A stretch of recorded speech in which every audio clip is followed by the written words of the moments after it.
Siap gerak. Gerak jembat gerak. Siap gerak. Masuk kelas dan duduk di kelompok masing-masing.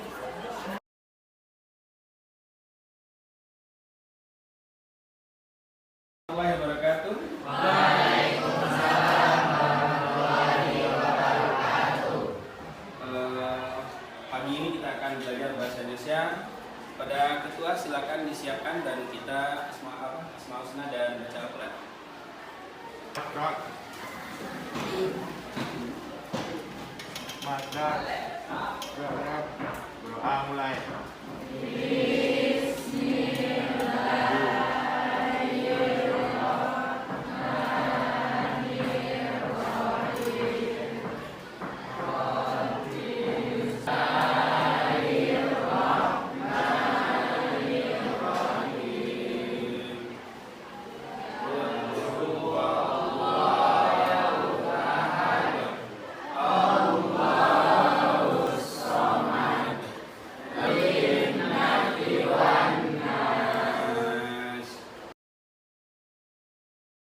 Anak-anak sekalian, sebelum kita memulai pelajaran bahasa Indonesia kita pagi ini, Bapak mengajak kita semuanya, mari kita melakukan manajemen diri, yaitu dengan cara melupakan semua beban-beban pikiran yang ada, dengan cara pejamkan mata kita. Semuanya pejamkan matanya. Ayo, semuanya pejamkan. Badannya ditegakkan. Ditegakkan badannya. Lakukan serileks mungkin. Lakukan serileks mungkin. Ya. Lakukan serileks mungkin. Berhenti kita sejenak memikirkan dunia ini. Bayangkan sesuatu yang indah. Beban-beban, semua beban pikiran kita tinggalkan. Kemudian ambil napas dari hidung, tarik, kemudian lepas lambat-lambat dari mulut sampai 3 kali. Lakukan.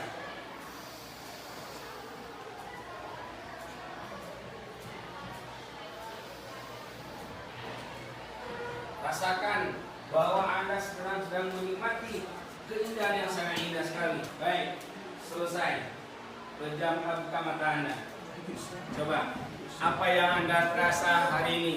Ada terasa beban Anda bebas rasanya? Ada semacam perubahan dalam pikiran kita? Nah, maka setiap kita, kalau ada rasa jenuh kita, lakukanlah semedi untuk mindfulness diri kita, bahwa untuk obat itu adalah kita semuanya.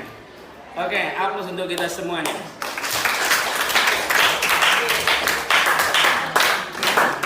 Baik, Bapak akan jelaskan materi kita selanjutnya adalah memecahkan masalah melalui karya tulis ilmiah. Memecahkan masalah melalui karya tulis ilmiah. Tujuan pembelajaran kita hari ini adalah, pertama, peserta didik dapat menentukan seluk-beluk karya tulis ilmiah serta ciri-ciri karya tulis ilmiah. Itulah yang akan kita pelajari hari ini. Sebelum kita memulai diskusi kelompok kita, ada baiknya kita silakan tonton video berikut dengan seksama.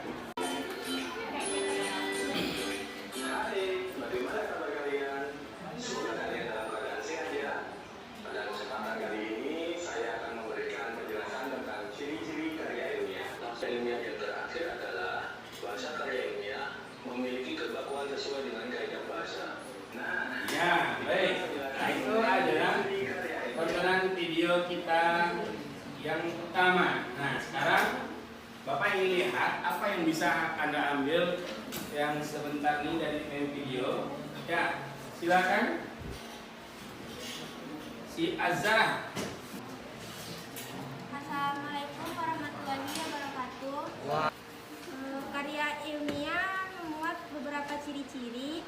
Yang pertama, sistematis. Sistematis disusun dengan kepada keseimbangan. Iya, bagus. Sistematis. 2. Makhraj. Apa maksudnya sistematis tersebut?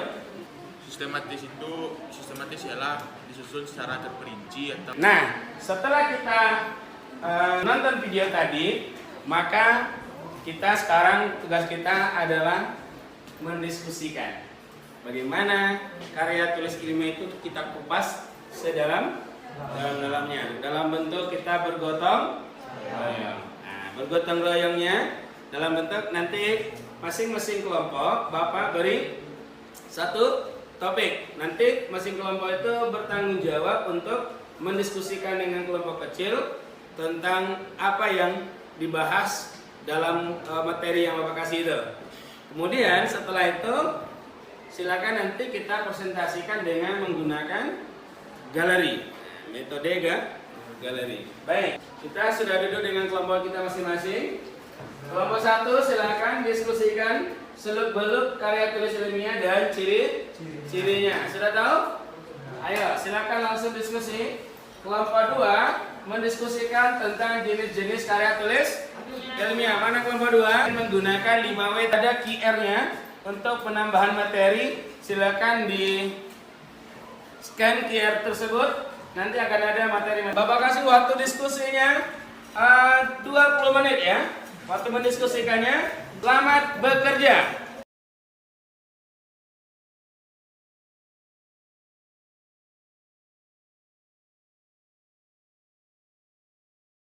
Ya. Baik, anak-anak sekalian, sudah siap diskusinya? Sudah. Sekarang saatnya kita akan mempresentasikan apa yang kita diskusikan dengan menggunakan metode galeri. Aturannya, coba lihat ke depan. Pertama, masing-masing kelompok memilih salah satu temanya untuk menjaga stand. Siapa yang akan menjaga standnya, tetapkan masing-masing. Kemudian, dan anggota lain bertandang ke kelompok lain. Lalu menggali materi yang ada pada setiap kelompok. Ajukan pertanyaan. Kemudian, setiap kelompok wajib menjawab pertanyaan yang diajukan oleh temannya. Lalu, setiap penjaga stand menjawab pertanyaannya. Begitu selanjutnya sampai semua kelompok terkunjungi sesuai arah jarum jam. Apa arah jarum jam? Kelompok 1 nanti mengunjungi kelompok 2. Kelompok 2 mengunjungi kelompok 3. Kelompok 3 mengunjungi kelompok 4. Kelompok 4 mengunjungi kelompok 1. Waktu kunjungan hanya 5 menit per kelompok. Berarti 2 menit untuk presentasi. Ketika kelompok ini tampil, ketika ada kunjungan, Anda langsung tampil 2 menit. 3 menit untuk tanya jawab. Paham? Ketika Bapak instruksikan pindah, maka semuanya pindah seperti arah jarum jam. Nanti setiap kelompok yang pergi bertandang harus menjelaskan kepada kawan yang penjaga stand. Dengan sendirinya semua materi kita pahami secara bersama-sama. Paham aturannya? Paham. Oke, semuanya siap-siap. Silakan dipajang. Silakan kelompok berkunjung kepada arah jarum jam. Silakan. Waktunya 5 menit masing-masing. Silakan langsung presentasikan.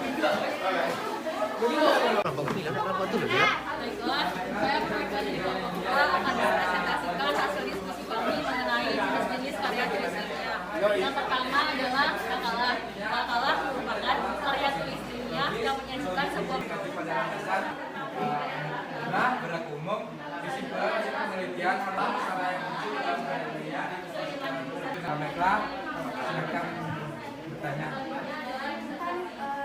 Ya, silakan ajukan pertanyaan.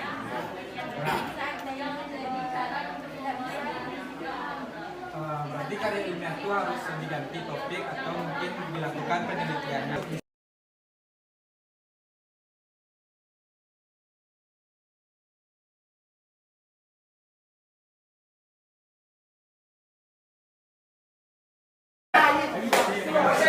lanjut lagi sama teman yang baru.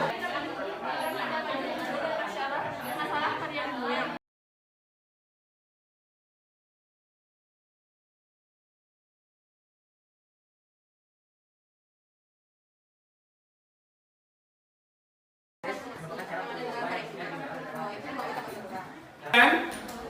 Baik anak-anak sekalian, masuk kita ke seksi diskusi umum, merefleksi tentang apa materi yang dapat Anda gali dari kelompok-kelompok tadi setelah Anda berkunjung ke tempat teman-teman Anda.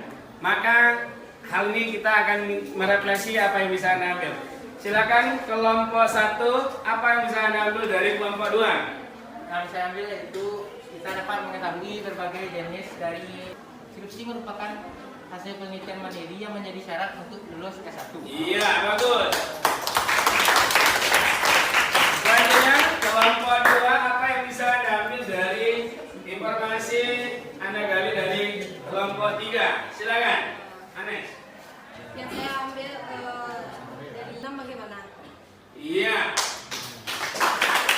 Jadi, di kelompok 3 membahas tentang ingin tahu. Yang kedua, logis yaitu harus masuk akal. Yang ketiga, objektif. Yang keempat, dapat diuji kebenarannya. Iya, bagus. Ya, objektif. Ya, itu adalah yang bisa kita tarik kesimpulan dari masing-masing kelompok tadi ya. Nah sekarang saatnya kita akan merefleksi apa yang sudah kita jalankan dari tadi proses pembelajaran kita. Nah, bagaimana metode yang digunakan Bapak gunakan, apakah menarik atau tidak? Bapak makanya kita minta refleksi dari beberapa teman kita. Baik, siapa yang akan merefleksi? Ya, silakan Anda.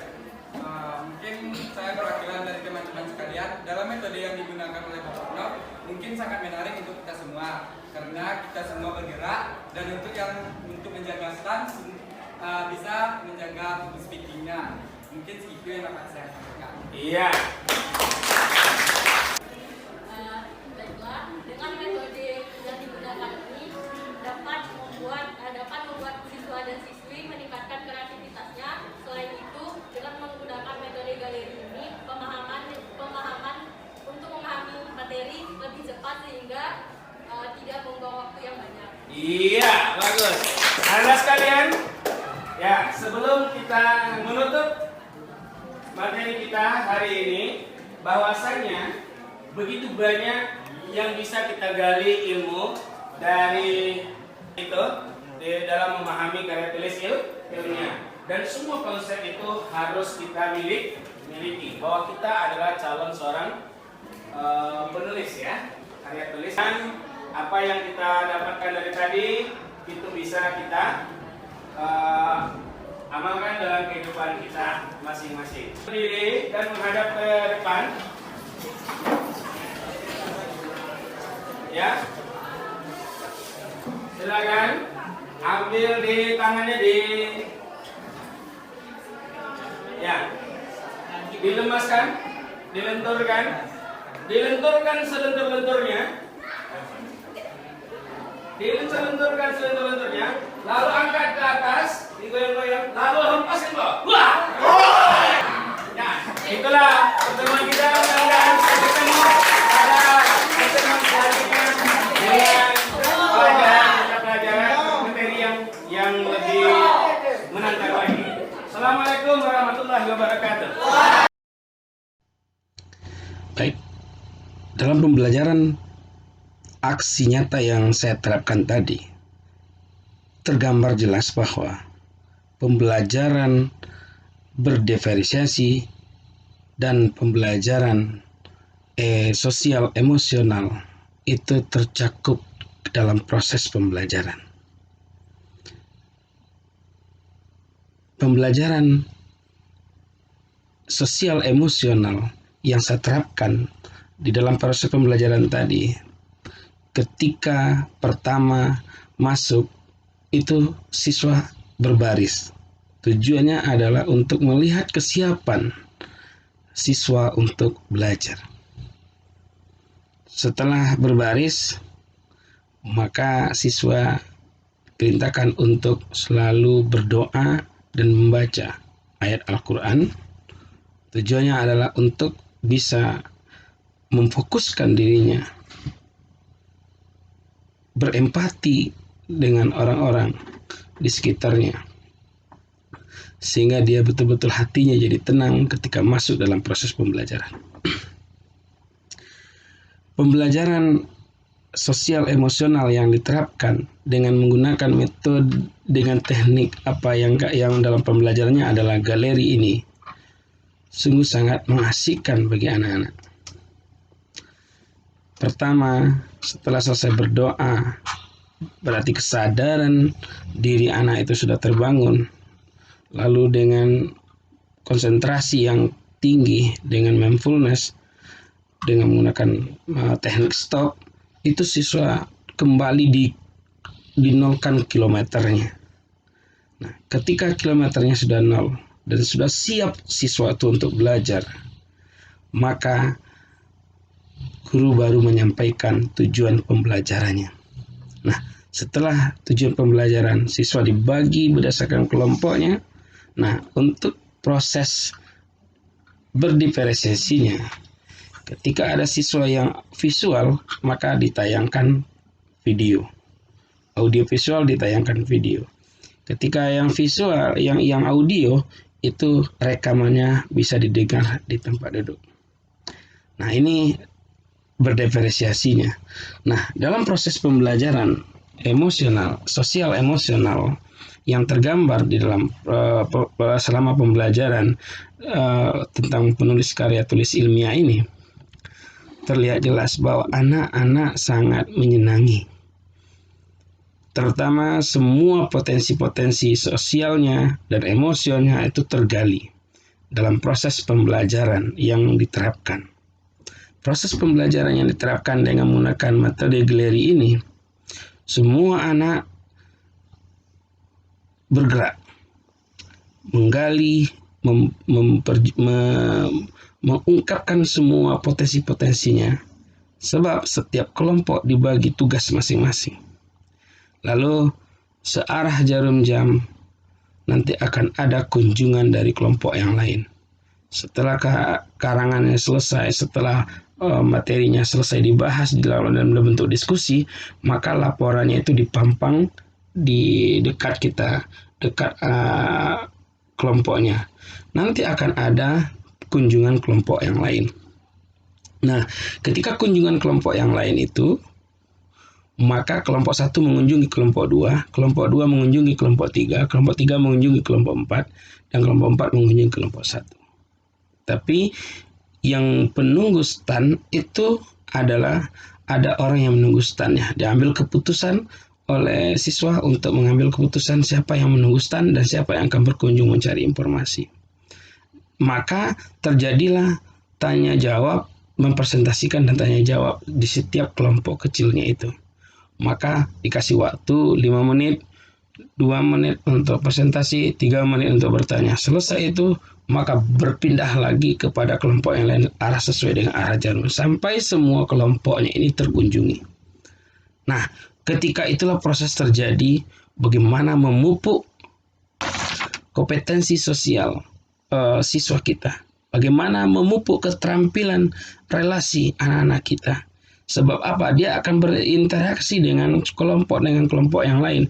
Di situ akan menimbulkan kesadaran sosialnya. Dia akan melihat empati kepada teman-temannya. Nah, di situ akan tergali semuanya seperti yang ada dalam video. Nah, akhirnya setelah selesai semua kelompok terkunjungi, maka setiap kelompok itu wajib menyampaikan kembali dalam kelompok kecil kepada orang yang penunggu stand. Jadi semua informasi dan materi itu terkuasai oleh seluruh anggota. Makanya dengan prinsip bergotong royong itu selesai semua materi yang panjang tadi itu. Nah, ini adalah penerapan pembelajaran PSE yang digunakan dan berdiferensiasi itu berdampak sangat baik sekali. Bahkan ini dibuktikan bahwa anak-anak sangat senang dalam belajar, terlihat dalam refleksi yang ada dalam video. Makanya apa reaksi tindak lanjut saya setelah ini? Karena begitu menariknya proses pembelajaran ini, tentu saya akan tetap mempertahankan proses pembelajaran seperti ini. Bahwa student center adalah satu kewajiban, bukan lagi teacher center. Mengubah mindset ini adalah suatu hal yang sangat luar biasa dan perlu pengorbanan dan perlu tantangan yang sangat luar biasa juga. Hanya itu yang bisa saya sampaikan. Assalamualaikum warahmatullahi wabarakatuh.